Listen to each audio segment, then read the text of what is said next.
بسم اللہ الرحمن الرحیم۔ السلام علیکم۔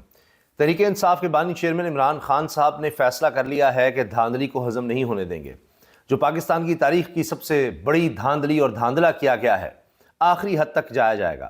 IMF کو خط اسی کی ایک کڑی نظر آتی ہے، لیکن معاملہ صرف لگتا ہے کہ یہاں تک نہیں رکے گا، اب ہر سطح پر آگے بڑھا جائے گا۔ اور اسی حوالے سے عمران خان صاحب نے یہ بات واضح طور پر کہہ دی ہے کہ جن کو بھی ہروایا گیا ہے، یعنی جو جیتے ہوئے تھے، فارم 45 ان کے پاس ہیں اور ان کو فارم 47 کے ذریعے ہروایا گیا، ابھی تک الیکشن کمیشن جو ہے وہ فارم 45 سامنے نہیں لے کر آیا، جو اس کی نے ایک اور قانون کی خلاف ورزی کی ہے۔ مسلسل الیکشن کمیشن نے قانون کی خلاف ورزی کی ہے، پہلے 90 دن کے اندر الیکشنز نہیں کروائے، پھر آپ دیکھیے کہ الیکشن سے پہلے جو لیول پلینگ فیلڈ ہے وہ نہیں ملی، پھر بلے کا نشان لینا، لوگوں کی گرفتاریاں، ان کو کیمپین نہ کرنے دینا، کسی طرح سے بھی کوئی سہولت نہ دینا تحریک انصاف کو، بلکہ پوری کوشش کرنا کہ تحریک انصاف کا کوئی شخص الیکشن ہی نہ لڑ سکے، یہ سب اس چیز کا حصہ تھا۔ پھر پوسٹ پول ریگنگ، وہ بھی پاکستان کی تاریخ میں سب سے زیادہ دیکھی گئی، اور اب تو پوری دنیا میں اس بارے میں لکھا گیا ہے، پاکستان کی سطح پر بھی ہے۔ اب عمران خان صاحب نے واضح طور پر کہا ہے کہ تمام لوگ جن کو اس طرح سے ہروایا گیا ہے فارم 47 کے ذریعے، جعلی فارم 47 سامنے آئے ہیں، وہ تمام لوگ ہر طرح سے احتجاج بھی کریں اور عدالتوں کا، الیکشن کمیشن کا، ہر طرح سے جا کر دروازہ کھٹکھٹائیں، پیچھے نہیں ہٹنا، آگے بڑھنا ہے۔ اور جو شخص اس کوشش میں ذرا بھی پیچھے رہا تو اس کو آئندہ ٹکٹ نہیں ملے گا۔ آپ اندازہ لگائیے، اتنے واضح طور پر عمران خان صاحب کے احکامات ہیں۔ پھر آپ نے دیکھا یہ خبریں بھی آ گئیں کہ بیرسٹر علی گوہر کی جگہ اب بیرسٹر علی ظفر کو چیئرمین تحریک انصاف کے لیے نامزد کیا جا رہا ہے، جو الیکشن ہونے جا رہے ہیں انٹرا پارٹی۔ اس میں علی ظفر صاحب بھی اب ریلیکٹنٹ نظر آ رہے ہیں۔ وہ ایک الگ بحث چل رہی ہے کہ علی ظفر کہتے ہیں نہیں بیرسٹر علی گوہر ہی ٹھیک ہیں،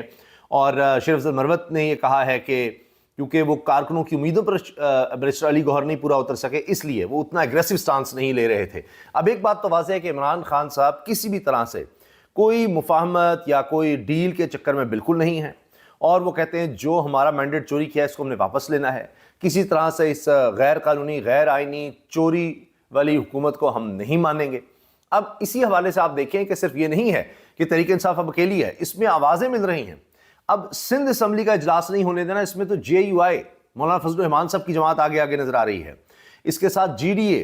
اور جماعت اسلامی، پھر تحریک انصاف، انہوں نے مل کر یہ اعلان کر دیا ہے سندھ اسمبلی کے باہر احتجاج کا بھی، اور یہ کہ حلف نہیں اٹھانے دیں گے، وہاں پر بھی احتجاج کریں گے۔ اب یہ نظر آ رہا ہے کہ ہر سطح پر مشکلات ہیں، اور ان کے پاس اسٹریٹ پاور بہت ہے، چاہے جماعت اسلامی ہے، چاہے JUI ہے، GDA نے تو کمال کر دیا، جو سندھ میں، اندرون سندھ میں جتنی بڑی تعداد میں لوگ نکال کر دکھائے ہیں وہ کمال ہے۔ ووٹ کے لحاظ سے آپ دیکھیے، پھر کراچی میں احتجاج بھی اگر دیکھیں تو تحریک انصاف بھی کسی سے پیچھے نہیں ہے، اور ان کی تو ساری سیٹیں جس طرح MKM کے جوڑے میں ڈالی گئی ہیں، اور MKM الگ سے جناب اب دیکھیں وہ کہہ رہے ہیں جی ہمارے ساتھ بھی فارمولہ طے کیا جائے، جس طرح پیپلز پارٹی کے ساتھ ہوا ہے ہمارے ساتھ بھی فارمولہ طے کیا جائے، اور شہباز شریف ساروں کو خوش رکھنے کے چکر میں ہے، سوائے عوام کے، وہ سب کو، ہر ایک کو خوش رکھنے کے چکر میں ہے، ساری جماعتیں ہوں، سب ادارے، سب کو انہوں نے خوش رکھنا ہے، اپنے خاندان کو بھی خوش رکھنا ہے، بھائی کو بھی، بھتیجی کو بھی، بیٹے کو بھی، ساری جماعت کے لوگوں کو جنہوں نے اس میں بالکل حصہ ڈالا ہے چوری میں، ان سب کو بھی خوش رکھنا ہے۔ عوام اس میں کہیں نہیں ہے، کسی ڈسکشن میں آپ یقین جانیے کہیں لوگوں کا کوئی لینا دینا نہیں ہے، اور یہی اب نظر آتا ہے کہ آخر کب تک، کیا ہمیشہ اسی طرح سے آپ دیکھیں گے، چاہے پنجابی اسمبلی کے اجلاس ہیں وہ بھی اسی طرح سے ہوں گے کہ ہمیشہ پولیس بلائی جائے گی، پکڑ دھکڑ ہوگی، کیا ہمیشہ اسی طرح احتجاج کرنے والوں پر کریک ڈاؤن ہوگا، اسی طرح آگے بھی الیکشنز جو ہیں وہ فارم 47 پر ہوں گے، یہ لوگوں کو اسی طرح سے دھوکہ دیتے رہیں گے، کیا ملک یا ریاست، حکومت اسی طرح سے چل سکتی ہے؟ اچھا، اسی میں آپ دیکھیے کہ کہیں نہ کہیں تو امید کی کرن نظر آتی ہے۔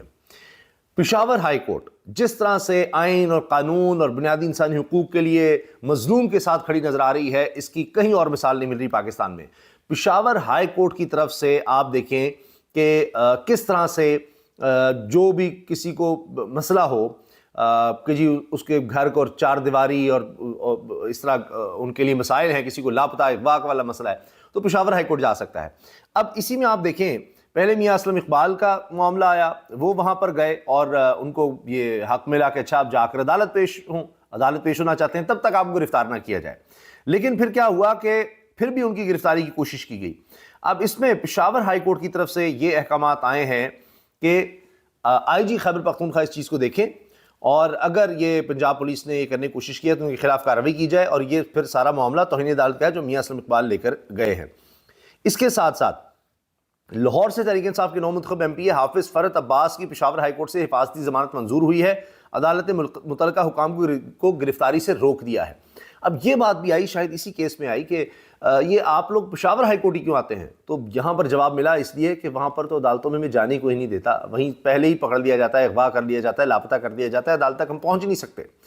یہ حال ہے، اور یہ لاہور ہائی کورٹ کے لیے بھی بڑی شرمندگی کی بات ہے کہ پشاور ہائی کورٹ میں جا کر لوگ یہ موقف رکھ رہے ہیں، وکلاء یہ موقف رکھ رہے ہیں، تو ایک عجیب بات ہے۔ لیکن بہرحال پشاور ہائی کورٹ پر اس طرح لوگوں کا اعتماد نظر آ رہا ہے، اور اسی وجہ سے لگتا یہ ہے کہ گورنر صاحب بھی نکل گئے ہیں۔ ان کو کہا گیا کہ ابھی کوئی خیبر پختونخوا میں حکومت ہی نہ بن جائے، اگرچہ ان کو اقلیتی اور ویمن سیٹس نہ بھی دی جائیں تو ان کے پاس بہت بڑی میجورٹی ہے۔ تو الیکشن کمیشن تو اپنا کام بھرپور طریقے سے کر رہا ہے کہ اس کو اور کوئی کام نہیں ہے، آئین اور قانونی طور پر اس کا کام ہے فری اینڈ فیئر الیکشنز کروانا، لیکن اس کا صرف یہ کام ہے، آپ کو نظر آ رہا ہے کہ تحریک انصاف کو کسی طرح سے مشکلات میں مبتلا رکھنا ہے، مصیبت میں مبتلا رکھنا ہے، ہر وہ کام کرنا ہے جس سے تحریک انصاف کے مخالفین کو فائدہ ہو سکے، دوسری جماعتوں کو، نون لیگ کو، پیپلز پارٹی اور دیگر جماعتوں کو فائدہ ہو سکے، اور تحریک انصاف کا کسی طرح سے ہم راستہ اب روک تو نہیں سکے کیونکہ عوام کا اتنا بڑا ایک پریشر اور جس طرح لوگوں نے ووٹ ڈال دیا، لیکن جو ہو سکے اس کی طاقت میں وہ سارا الیکشن کمیشن کرے۔ یہ تو واضح طور پر نظر آ رہا ہے، اور اس پر کوئی دو رائے بھی نہیں ہے کہ الیکشن کمیشن نے وہ سب کچھ کر دیا ہے، اور یعنی ایسے لگتا ہے کہ ٹول بنا ہوا ہے کہ جناب بس جو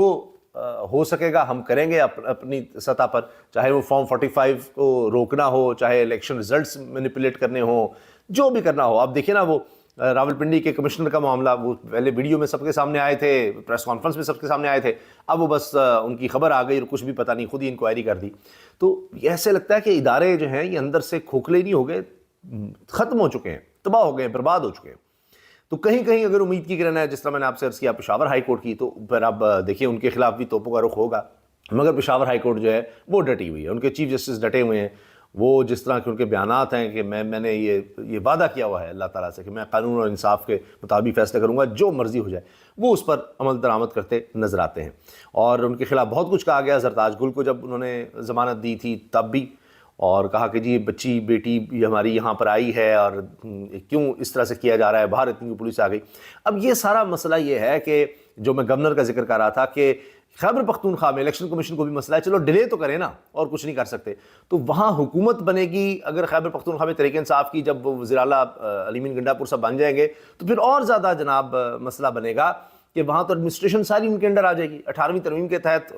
پولیس ان کے انڈر ہے، کمشنری نظام، ہر ڈپارٹمنٹ جو ہے وہ اس وقت صوبے کے پاس آ جاتا ہے 18ویں ترمیم میں، تو وہاں بڑا مسئلہ ہو جائے گا۔ پھر جن لوگوں کو بھی یہ شک ہے یا یہ خطرہ ہے کہ پتہ نہیں ان کو کیا ان کے ساتھ کر دیا جائے گا، تو ان کو وہاں نسبتاً ایک سہولت مل سکتی ہے خیبر پختونخوا میں، تو اس کو ڈیلے کرنے کی کوشش ہو رہی ہے، یہ ایک مسئلہ وہاں نظر آ رہا ہے۔ اب میں نے جو آپ سے عرض کیا کہ اگریسو سٹانس عمران خان کا، وہ آپ دیکھیے کہ سپریم کورٹ میں قاضی فائز صاحب، چیف جسٹس آف پاکستان،